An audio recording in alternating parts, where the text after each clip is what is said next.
Hello, everyone, and welcome to Jackson's Math Notebook. Today, we are going to continue our study of scenarios 3 and 4. A good way to deepen our understanding of scenarios 3 and 4 is to compare and contrast. And so let's take a look at scenario 3, in which we are going to decrease a positive. In other words, we're going to make a positive more negative. And then let's look at scenario 4, where we are going to decrease a negative. In other words, we are going to make a negative more positive. So let's go back to scenario 3. And in scenario 3, let's say we have $11 as represented by the yellow positive counters. And then we go to the store and we find some candy that we like and we spend $6. Next thing you know, we have just $5 remaining because $5 is less positive than $11. And as you can see right here, we could just simply say 11 minus 6 equals 5 so that we do not lose sight of basic arithmetic as it relates to adding and subtracting integers. Conversely, let's take a look at scenario 4 in which we are decreasing a negative. And so in this case, let's say you owe $11. And then a friend of yours gives you $6 to help you out with your debt. And now we have our zero pairs here. And because your friend gave you a positive $6, now you only owe $5.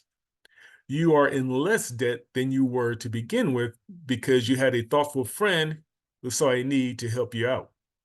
And so let's deepen our understanding of this concept by looking at another example in which we're going to compare scenario 3 to scenario 4. And in this case, we went to the store again with $9, but we bought candy that was worth $7, leaving just $2 remaining. We once had $9, now we have $2, and $2 is less positive than $9. And so let's go to scenario 4 in which we owe $9, but that kind friend gave us $7 so we would have less debt to pay. And this is why a -2 is more positive than a -9, right? Because we made a negative more positive. And here's another way to see how to add and subtract integers. When the signs are different, just automatically subtract. And see how we did it? We just went 11 minus 6 equals 5. We just went 9 minus 7 equals 2.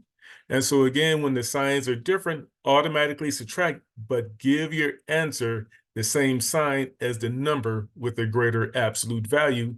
Just in the case right here of -11 plus 6, notice how the answer is -5 because -11 has a greater absolute value. You have been given a lot of information, so perhaps you would like to pause and look at the drawing and see where you can build your understanding or replay the video as many times as you like. But in the meantime, please comment, share, like, and subscribe to Jackson's Math Notebook for more content. Thank you and goodbye.